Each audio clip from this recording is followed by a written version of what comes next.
All right. Hey, I can't hear you. What's going on here? I think you've muted yourself, good sir. Oh, okay. Woo. Oh, he back. He attacked. Making me panic, having flashbacks to the other week. I feel like I keep messing up your positioning here, though. On the okay, here we go. Oh yeah.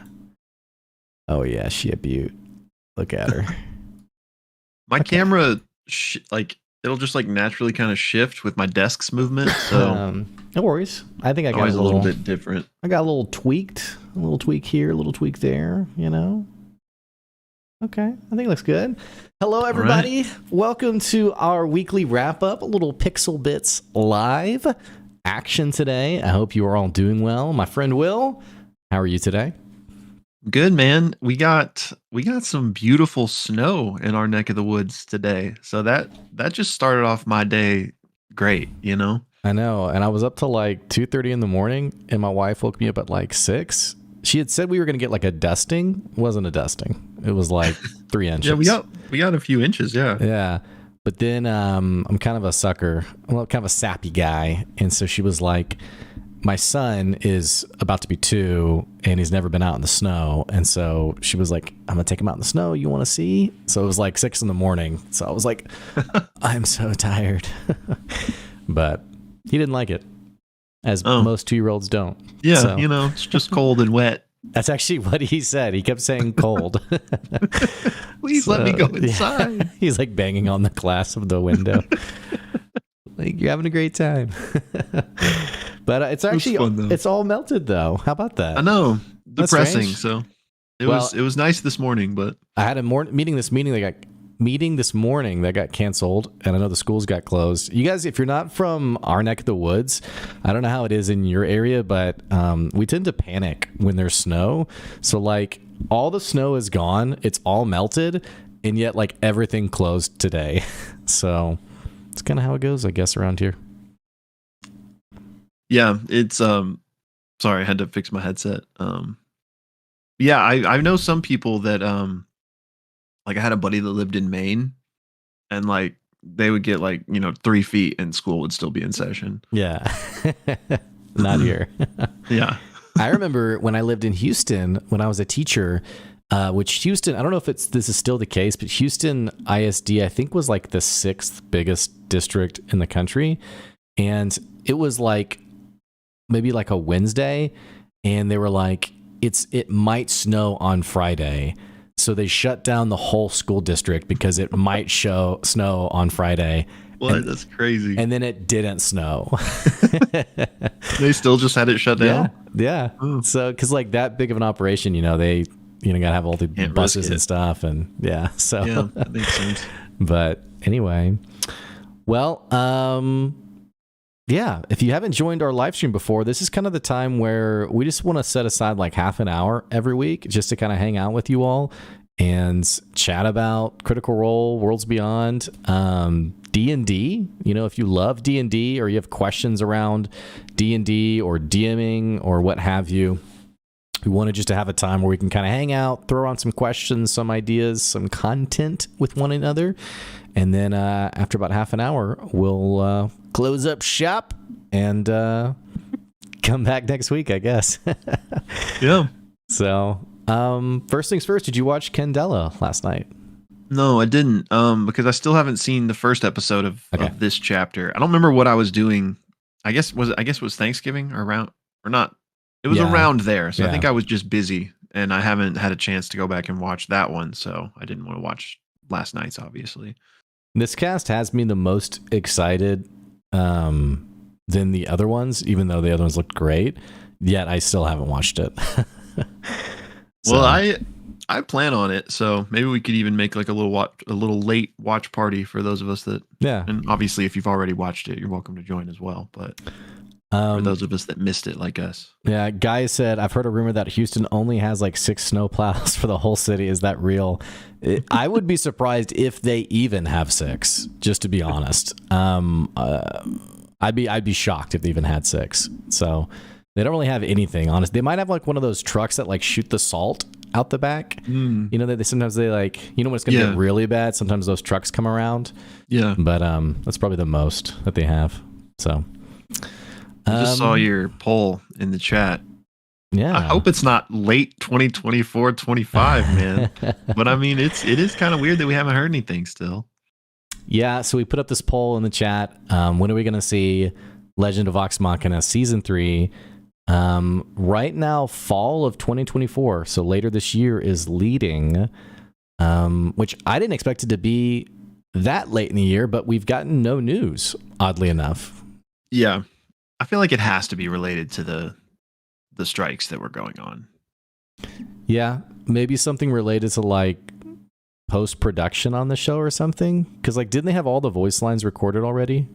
Yeah, like I think, and I didn't look into this, so nobody take what I'm saying too seriously, but I remember reading somewhere that like it specifically wasn't affected by the strikes, like whatever, like because they had already recorded or because it's animation or whatever the loophole was, they weren't even involved. But I still think just in terms of like standing with all of their colleagues and friends like in that industry, perhaps they like, you know, we're not going to move forward on it until that was resolved type of thing. I would expect it soonish because I really feel like from like a business, like a content perspective that they would, like, don't we know Mighty Nine's coming later this year? Was that confirmed or was it not confirmed? No, we've only had the announcement that was like, coming, but there was no date or anything. Unless y'all correct me if I'm wrong, but I don't think there's been any type of date. So even so, I would expect them to like split their calendar into, you know, first half of the calendar, Legend of Vox Machina, second half of the calendar, Mighty Nine. Half not necessarily being like the actual like January to summer, but like if Legend of Vox Machina drops in the summertime, it would make sense from a content perspective if then like Mighty Nine dropped like January of the following year or what have you, just so they can keep, you know, the cycle going. Their hands have got to be full, honestly, with all that they're doing. Yeah. I mean, for real, they're doing so much. And I know we've talked about this before, so we don't have to like get into it again, but I am just still curious to see if they will do a simultaneous release schedule with Vox Machina and Mighty Nine, as opposed to waiting until Vox Machina is over, and then starting Mighty Nine. Like, because they are pretty self-contained, and you don't really like need to have seen the first one. But I just wonder if like they're worried about confusing people like that aren't familiar with Critical Role. They'll like watch season 1, episode 1 of Vox Machina, and then like accidentally watch season 2 of Mighty Nine instead of season 2 of Vox Machina. You know, like. I don't know. Yeah, I don't know. We've talked about that on the channel, and Eric just said as much. He said, we don't know if Mighty Nine will be consecutive or concurrent with Vox Machina, I think. So I would hope it's not. It doesn't follow Vox Machina's completion, because that just means even longer till we get to campaign 3, which I really want, because that's the campaign that I've been watching through and through. Yeah. But all good things in good time. I don't know if that's an expression. Sure. So good things come to those who wait, maybe. Yeah, that's true. What you were looking for. Actually, I started saying all good things come to an end, and then I was like, that's not at all what I'm trying to say. That is a phrase, though. It is. Yeah, Yeah. it is. Kevin says Legend of Vox Machina specifically has a really good contract for the actors and animators, so I wouldn't be surprised if that's why they're unaffected. That's a good insight. And the union granted waivers to certain productions. Okay, that's interesting to know. That's good to know. It is interesting. Okay. But in any case, surely we're going to get news soon. And maybe that news is it's not coming till 2027, which that's not going to be the case. But I bet we'll at least find out something soon. Well, moving on from there, we'll get to our Pixelbits live stream questions, which we had a couple in the Discord, and we had one on our YouTube community posts, which, by the way, if you ever want to engage with us, obviously the chat works great today, but if you ever have a question in advance, you can join our Discord, which we'll link. You can join the Discord. There's a channel in the Discord called Pixelbits Livestream. Any kind of question, or even if it's not a direct question, like, hey, I'd love to see you guys talk about this, or, Will, you've gotten some good stuff around, like, hey, I'd love to see this explained, like the sightless eye, for example. We wouldn't do like a full breakdown on the live stream, but we can definitely like talk about those kinds of things. And then lastly, most importantly, Will's been an amazing dungeon master. I've played in one of his campaigns. I'm currently DMing 3 out of the 4 weeks a month. And you're about to say 3 campaigns. I was gonna be like, another one? Another one. Though my once a month campaign was like, could we do every other week? And I was like, it's like literally not possible. But so I've been DMing myself too. So if you have any questions about DMing or Dungeons and Dragons, Will and I would be a great resource just to throw those things around. But before we jumped into this, though, I wanted to ask you a question. Did you see the Steam Awards, by the way? Have you seen this drama around this? No. When were they? So this was, it wasn't like a show, by the way, like the Game Awards. It is like an annual end of the year poll that Steam asks its players to vote on a number of categories. And so there's categories like Game of the Year, naturally, but there's like a little bit more like niche categories. I shouldn't say niche. They're unique to the Steam Awards. But Steam players then vote on what they think is the best. Well, so the drama that came out about this was there were 2 categories. One was Labor of Love, which is a game where its developers essentially continued to give and develop and work on the game. No Man's Sky won that award, I think a couple of years ago, which, for those who maybe aren't familiar, No Man's Sky had this massive flop when it dropped because a lot of the content they promised wasn't actually in the game. They continued to create and release content for free, and then they won this Labor of Love award. And then another award is Most Innovative Game award, which is, games that kind of push the boundaries of things. All that to say, the drama, well, before we get to the drama, any guesses on Game of the Year? It has to be one of the big 3: Baldur's Gate, Tears of the Kingdom, or Spider-Man 2, I would guess. Baldur's Gate 3 won Game of the Year, and rightfully so. It's good stuff. But the drama is around the Labor of Love category and most innovative. I think it was Red Dead Redemption Online, or maybe GTA Online. I'm not sure which one it was. I think it was Red Dead. Won Labor of Love, which they haven't released any content for since 2022. And then Starfield won Most Innovative Game, which has been highly criticized for being a fairly empty game. How is it innovative? Well, and that is the largest controversy around this was why did these 2 games that clearly don't meet the definition of the award categories win these awards, other than naturally Baldur's Gate 3, which rightfully deserved this. So I don't know if you're in the loop on it at all, but it's got people kind of frustrated at Steam being like, what's going on with these awards? Like, how the heck does this thing work? And it kind of makes me cynical, honestly. Like a lot of the stuff is just marketing, honestly, and not like authentic award stuff. That's a shame. Yeah.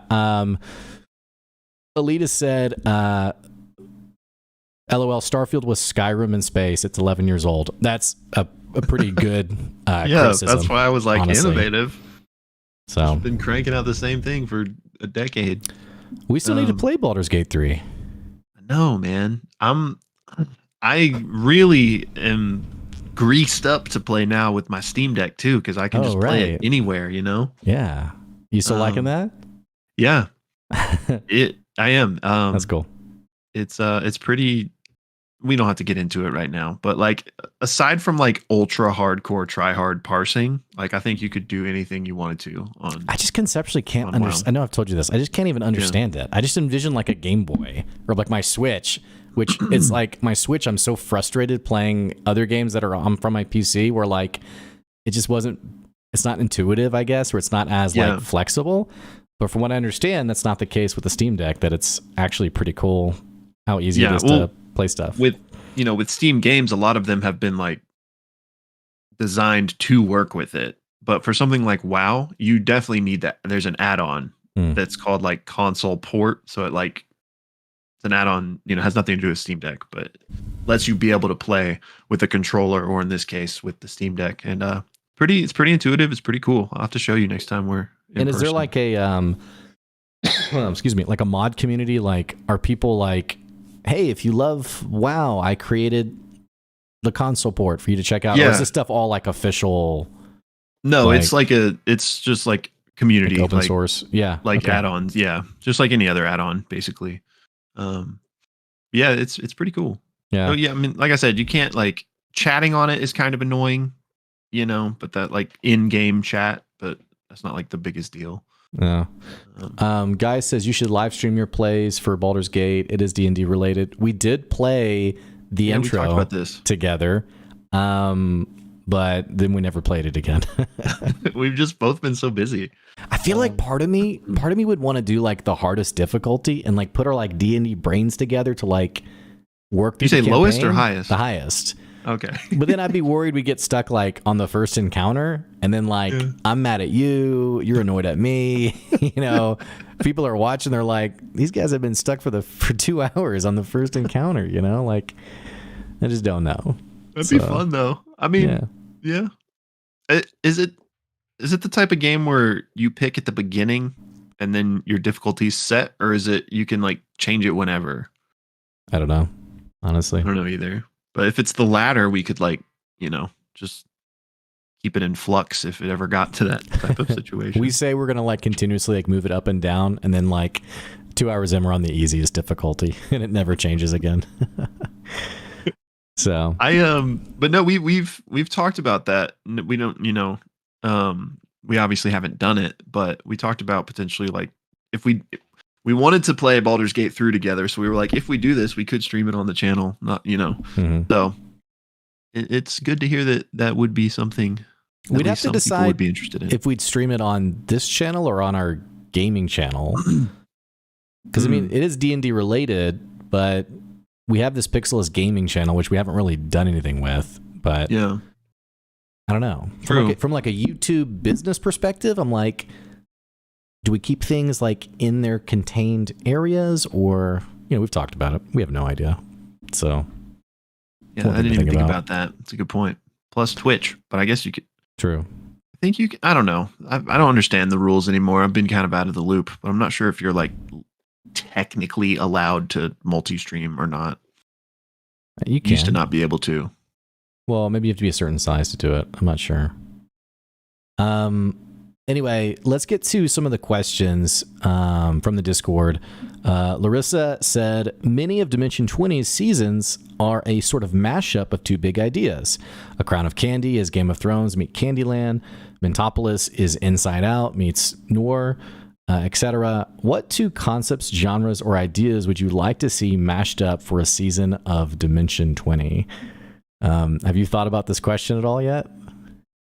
I have. I was getting in my own head about it because one, I mean, this, and most of you probably know this, but Blake and I haven't seen really any Dimension 20. I have started Fantasy High, and I'm almost done with season 1 of that, and we watched Ravening War, but that's the full extent of what I've seen. So I was like, but I'm vaguely aware of some of them. So I was like, well, I don't want to use any of the things that I know they've done. But anyway, I'm rambling. The first thing that came to my head that I thought would be cool, and I don't know if they've done this, would be like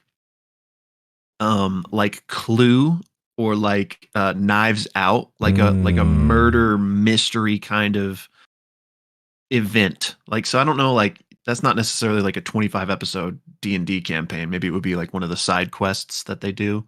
But I would love to see that type of story where maybe us as the viewer and everyone at the table like doesn't know who done it. So like one of the players would like be the murderer, not the DM. So I think if you mashed that with almost any other genre, it would be cool. Like set that in sci-fi or set that in high fantasy. But so I'm more concerned with like the murder mystery. But yeah, murder mysteries are fun too. Yeah, I love that genre. Clue's one of my faves, old timey movies, and I've really enjoyed the Knives Out movies. Yeah, Knives Out and Glass Onion were surprisingly good. I wasn't really expecting that from either one. We watched Knives Out at my parents' house. Like we'd like put the movie on just to have something on, and 15 minutes in, I was like, "This is pretty good." Yeah. So, Ryan Johnson, by the way, is the director of that, who also did. Last Jedi. I think that's right. That's the second one, whichever one that one is. Which got highly criticized, but after seeing Knives Out, I feel like maybe a little unfair criticism. Well, I think it's unfair to look. I mean, looking at that movie singularly, I think it was okay. Like, I don't think there's too much to get up in arms about. But if you look at the whole picture of what's going on with that entire trilogy, it's just a complete mess. And they botched it pretty badly. Yeah, like how devastating that like one of the coolest, most beloved IPs was just completely mishandled like that. I mean, it's greed, it's like eager greed. How much can we milk this? The same thing's true about the Hobbit trilogy, which what I was reading about the other day was that Peter Jackson was brought in late, that the timeline was totally screwed, and that he pretty much like had to fix this to ship it in like record time, and didn't get the same like open canvas that he got with Lord of the Rings. I didn't know that. That makes sense. Yeah. My pair, I was thinking about this. I'm always a fan of concepts that like turn something on its head. So where my mind originally went to was, and you might remember this, but in high school, I was in this creative writing class, and I wrote a story. This kid? Yeah. I wrote a story on Ash Ketchum, the Pokemon trainer. And the spin I put on it was, in the Pokemon world, everyone's a trainer. It's like this really illustrious career. Like Ash Ketchum wants to be the best. It's kind of this hero's journey, I guess. But the story that I wrote when I was in high school was, what if like Pokemon was like more of like a hobby, like Tamagotchis or something, and like Ash Ketchum was kind of a douche. Like, I'm gonna catch them all, and people are like, all right, bro, get a job. Like, how long are you going to do this, man?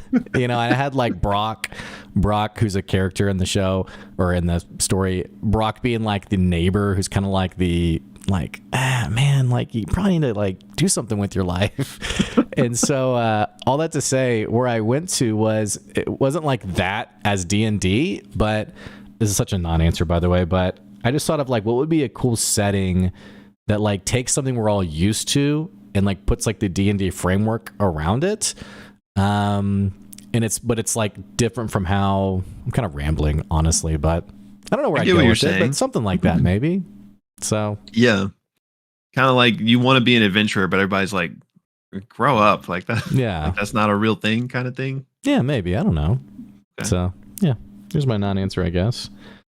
But that's a great question, Larissa, and you guys should let us know what you think. I would love to hear y'all's answers to that. I will say, whenever I play with new people for D&D, like once we get a few sessions in, and we get to the point where it's like, what should we do next? And I typically ask people like, yeah, what would you want to do? I do get some really cool ideas from people of like, from like the surface level. Like I had a guy who was like, is there such thing as like Star Wars D&D? And I was like, yeah, we could do that. which there really is. But sometimes I think some of those pairings come from your players too, who have really cool ideas about it. You should give that guy a lightsaber in your current campaign. Like, no, don't call it that, but like give him something like that to where he can maybe like make the connection. Bro, I'm gonna do that and act like I came up with it. You can have that one. That's a great idea. That's actually a really good insight, by the way, of like what makes a great DM is like knowing things like that about your players and then finding really cool like ways to connect with them. Yeah. So I came up with that. That was me. First one's free. Kikia or Kikia, speaking about Dimension 20 content, what would you say about Brennan's DM style? They are so high octane and are hard to not completely binge watch. And this person was just asking in general about Brennan Lee Mulligan's DM style. I wrote an answer in the Discord. You've seen a bit more than I have. Do you have any comments on Brennan's style and how it might be a little bit different from what people are used to from Critical Role, or just what makes it, I guess, unique in its own right? I think it's kind of hard to like put a finger on it specifically, but I think it has a lot to do with just who Brennan is. Like, he's a genius, and he's very deep and philosophical. So like, I feel like that comes through. Like, he can say the most poignant things, just off the cuff. And I think just that essence of him really comes through in his style, and it just makes his style very poignent. Wasn't he a philosophy major? I think so. Or studied philosophy, or yeah. He is very poignant, and he's obviously incredibly smart too. Yeah, like how quickly he, picks up on things. And he also has a cool way of like really celebrating with his players and like letting his players seize moments. Like, we've joked in watching some content in our Sunday Fun Day, we've joked about him incredible and incredible, hell yeah. Those two things that he says. So we need, for one of our next watch parties, we need to just have the counter up for one of those two things happen. So for sure. But I still need to watch Candela Chapter 2 so I can see man, I keep blanking on this guy's name. Spencer Stark. Yeah. So Kevin says a 5-eat lightsaber basically exists. It's called a Sunblade and it rules. Ooh, thank you for that tip. I'm going to check that out. It's cool how expansive like D&D content is, by the way. Like, I've been DMing for almost 2.5 years now, and I'm still discovering how little I know. Yeah. So, I mean, basically, if it exists, somebody's probably like made it into a D&D module item, whatever you want to call it. Nothing new under the sun, I guess is what I'm trying to say. Yeah. Guy said, I've always wanted to participate or see a campaign that was based in, oh man. Aragon. I think that's how you say it. Yeah. Right? How do you say the first word though? Alagasia? I was blind. I didn't even see that word. What is that world? That must be like the name of the world in Aragon. Is it Aragon? Yeah. Aragon? Aragon? I don't know. Aragon. I heard people like love those books, but they hate the movies. I never read or saw it. I feel like that's pretty typical, right? Yeah. That's kind of apparently they botched it. Yeah. Season 6 Game of Thrones. Don't get me started. Sunblade is dope. It's a finesse weapon and a longsword. It's the closest thing to a katana without homebrew or third party. That's a good insight. I love doing murder mystery quests in my D&D games. It gets the party thinking atypically. I will say, like, doing like mystery stuff and like riddles and like puzzles, I feel like with my groups, I will give them like the absolute simplest thing, thinking like this will get them like warmed up, and then they spend 2 hours on it. Yeah. But then I was telling Will for my latest session, I was creating like, my idea was, that was how the idea started was, like I'm sure there's like a Legend of Zelda dungeon like this, but I was thinking about like the top down, like Link to the Past, or like the even older Zeldas where like you go in a room and you can go left, up, or right. and if you go to the wrong door, it just takes you back to the start. It's actually not unlike the woods in Ocarina of Time. The Lost Woods. Yeah, where you had to know which way to go, otherwise you'd go back to the start. So right. I had these 8 rooms that each had a different thing to them, and the party had to figure out how to navigate each room, otherwise they'd go back. So then this got to the point where it was so complex that like I wasn't smart enough to work this thing out. Yeah, 8 rooms, man. That's like exponential. So I used ChatGPT to basically be like, and you know, everyone always says on Instagram, like, just ask this, it's going to be perfect. It took me like 2 hours to work this thing out, but finally got to the point of ChatGPT helping me like figure out the code. And then like from there, I gave them like a poem where the first letter was like the cipher on which door to go through across the 8 rooms. There's no way they're going to figure this out. Bro, they got it in about 8 seconds. What? Yes. I'm serious. This dude at my table who's like, he's always been a genius. He like knows the most random things. They read the poem. They had already tried to go in a room. Like they discovered the poem after the fact, which I thought they would discover it first. Mm-hmm. They discovered the poem after the fact. They had already gone through like a couple of doors and been sent back to the start. And they were looking at it and he goes, "Oh, I think it's this letter and I think it means we need to go left." And I was like, was it like LRF B or something? Yeah. Yeah, like that. And then like they had also discovered a cipher where like each letter of the alphabet equaled one of those directions, basically.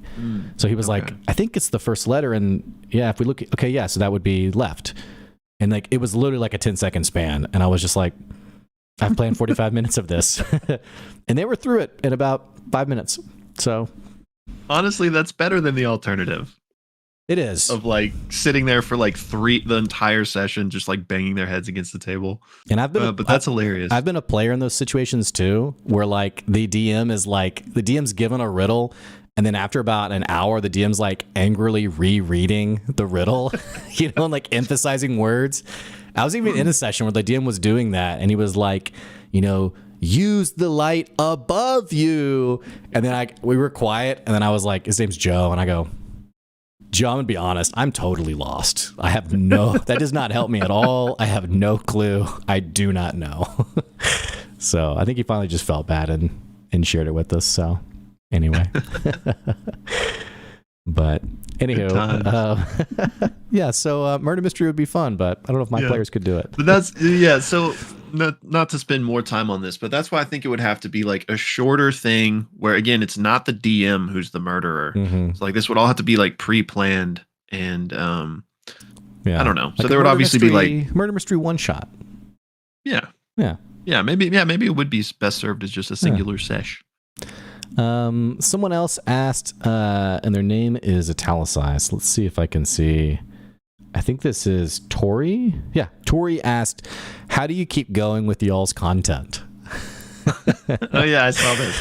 I wasn't entirely sure what this question meant. Begrudgingly, and you know, a stubborn tenacity to never quit. I'm assuming Tori's asking about just like the content we create, and you know, it's funny. We've even had people in the past who've gotten mad at us for creating too much content. Mm-hmm. You know, so yeah. Speaking for myself, it's fun. I just enjoy it. Will and I started the channel because we just are a couple of nerds, and I just love D&D. I love back then when we started. I loved Critical Role. You know, I still do, but it's fun. So when you do something fun, it's not too hard to keep doing it, I guess. Yeah. I mean, that's pretty much my answer as well. As lame as that is. But yeah, if you find something you enjoy working on, it doesn't feel like work, you know? Yeah.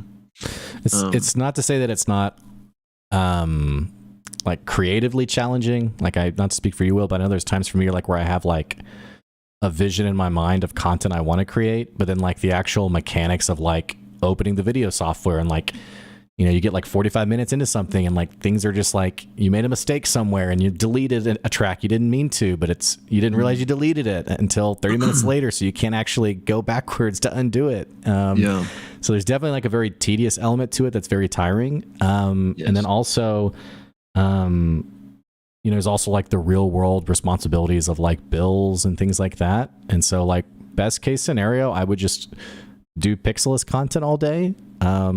The real scenario is often there is like this tension between this is really fun, but I have to provide for 4 people in my house. And I know you felt that too with, it'd be great just to create anything, but there's also like, real responsibilities. So all that to say, it's not that it isn't difficult. It is difficult, but yeah. So. Yeah, Rocco. Yeah, Rocco. We have to stop. I won't ever stop. But yeah, especially that you talking about like that process reminded me very much of making the Vox Machina breakdowns, which I am looking forward to. But those of you that have seen those, I'm sure you could.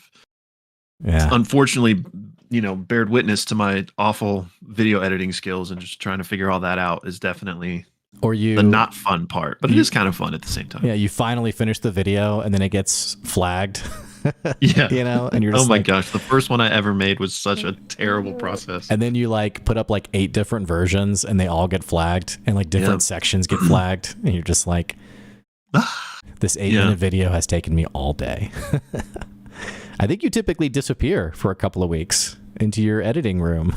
I know. I don't. Yeah. It's an anxious excitement for season 3. Going to be to get back into that workflow, figure it out. Yeah. So, and obviously, continuing to create content, it definitely helps having people who enjoy the content. So, like, having you all who tune into the stream and who subscribe to the channel and check out our content, like, makes it a little bit easier knowing that it's just not me and Will creating content for each other for 3 years deep. It's like, oh, someone likes this. So excuse me, sorry guys. Gaius asked if you guys listened to Tuesday's episode of Worlds Beyond Number yet. I have listened to the first half hour, so just I the haven't start. Listened at all yet. Yeah, it's pretty cute. It's good. It's been Brendan does such a good job. So very interesting. And then I don't think we necessarily need to spend too much time here because we're towards the very end of the show. But one last question from Darius Rex. Hey, I was going to ask about what the big deal is with viewers for C3 of Critical Role and whether or not they're up or down, but you guys did that video already. We did put out a video on Campaign 3's reactions to Campaign 3, and this came from the character sheet from comicbook.com, who had put out a video on YouTube that when I first saw it, I thought it was a little bit harsh to Campaign 3, and it led to putting out this video on, how is Campaign 3 doing? But all that to say, you and I have already talked about this, so I don't know if it's really like any merit to getting into it, other than, one comment I saw that I really liked was, and you said something like this too, that everybody loves their first love. Mm-hmm. So people who, it's kind of a cliche that people who watch Campaign 3 who have seen C1 or C2 are probably not going to like it as much. Whereas someone like me watching Campaign 3, I'm like, I love this. This is great. So, yeah. I mean, I don't want to speak for everybody, but I feel like a lot of the people that don't like Campaign 3 started with Campaign 2. Yeah. And they haven't had that like epiphany of like, it's okay to be different from the thing that I fell in love with. Yeah. Yeah. Which there, again, I know I don't need to say this every time, but there's obviously other people that specific niche that I just described isn't them, and they just don't like it for whatever reason. Yeah. But I do think a large swath of them are maybe what I described. Yeah, and I love what you said too. Like it's just, it sounds so stupid to say because it seems so obvious, and yet I think people should really think about this. It's just okay to not like something, and like to not like it as much as something else. And there was someone, I followed the Diablo subreddit because I play Diablo 4 and like that game, but there was someone who made a post about they had spent like 200 hours on the season and they were really angry by like some things that Blizzard hadn't done well. And then the top comment was basically like, hey, it's okay to be done with the game. Like, you don't have to like keep looking for ways to play it. Like, it sounds like you beat it. Sounds like you got a ton of hours out of it. So it's okay to be done, which I thought was just a really healthy take. Yeah. But anyway. To listen to that is another question. But yeah. All right. But yeah.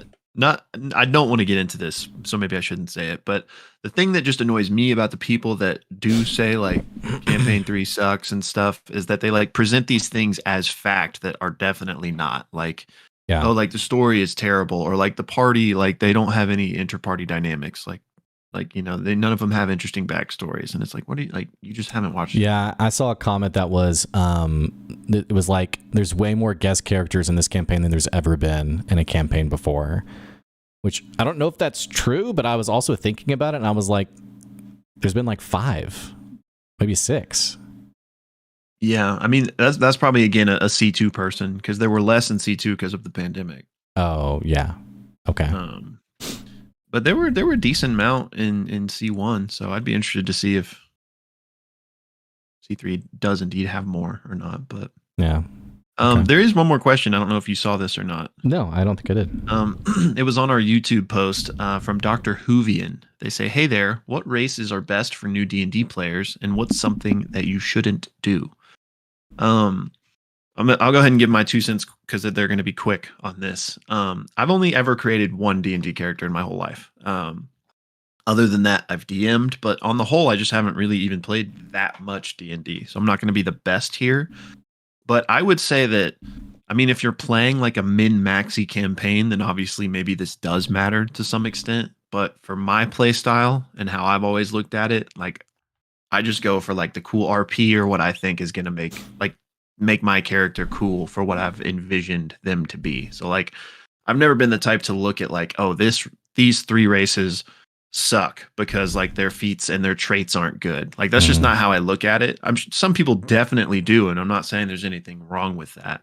But so my answer to your question would be like, for me, there is no like best race, and there is no race that you shouldn't play. It's just, what do you want to play? Like what fits your character that you have imagined and their backstory and yada yada yada. Yeah, and I like to connect with my DM to kind of get an idea of like the world they're wanting to create, because like your DM, I think a great D&D campaign is built around a lot of communication on the front end between the DM and the players on collaboratively what kind of world are we wanting to build together. And if your DM's envisioning like a pretty like classic fantasy kind of world, which typically are humans, elves, dwarves, halflings, gnomes, what have you, and then you want to play a goblin class, there might be some tension there. Tension is maybe not the right word, but you would just want to have that conversation on the front end of like, hey, I'm thinking about this class, so that the DM can design the world appropriately. Or the DM might even say like, well, that wouldn't be a good fit here. And I think this is, by the way, this is a whole nother conversation we probably need to save for like a future time together. Because also I think that sometimes campaigns die because the players aren't aligned with the DM. Like the player really wants to play the goblin. Maybe they watched campaign 2 and they've always really wanted to play this goblin, and the DM just doesn't want it. Like you're misaligned from the get-go. So like you're going to be frustrated. Other things I'd say, like if you're new to D&D, those like classic classes are really great. If you're a DM, and sometimes this conversation comes up on should I ban any races?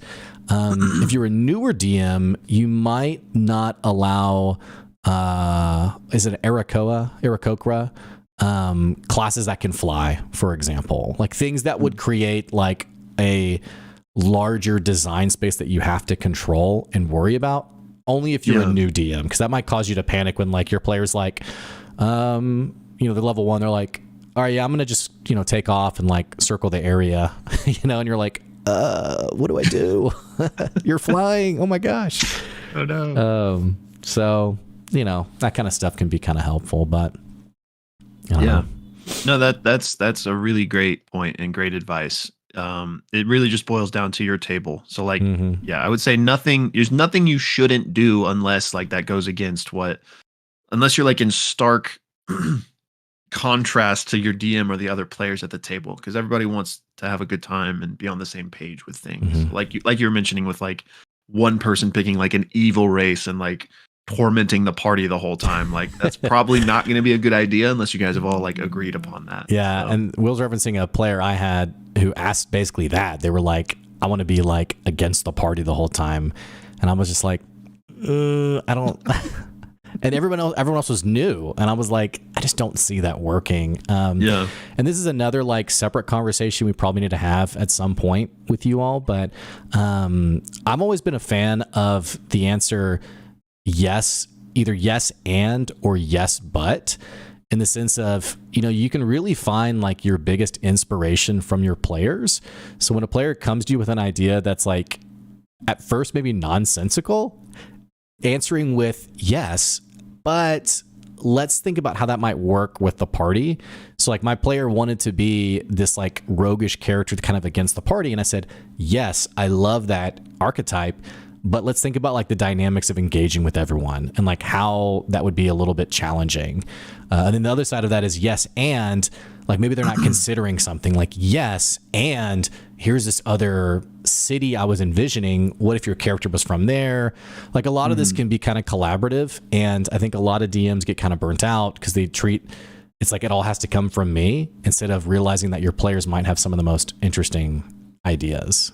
Yeah, totally. Kevin said, I generally agree that no race should be off limits, but I like Chris Perkins' advice on how to handle a player wanting to play a null, which is stop being friends with that person. And then also with that, this is like probably obvious too, but I also have to like sometimes, actually, I'm not even going to say it. It's nonsensical. It's not, there's no point talking about it. Okay. And then someone said, Alita said, we could have, or Alitus, I actually don't know how to say her name. We could have a big, long DM roundtable in Discord sometime. Might be good content. That's actually not a really, that's a really good idea. So, yeah. Okay, my friends, we have reached the end of our conversation today. Thank you so much for tuning in. Our poll, by the way, is a 3-way tie. Is it? Yeah, it's 31% February, March, 31% April, May, June, 31% fall 2024. Which one of y'all voted for late 2024, 25? How dare you? Anyway, well, we'll continue to create content for you all. We got some CR stuff coming up. Some Worlds Beyond a little bit after that. And naturally, we'll be back next Friday for our live stream. So feel free to continue to drop questions in the live stream channel. We love you guys and have a great rest of your weekend. See ya. Bye, y'all. Thanks for coming.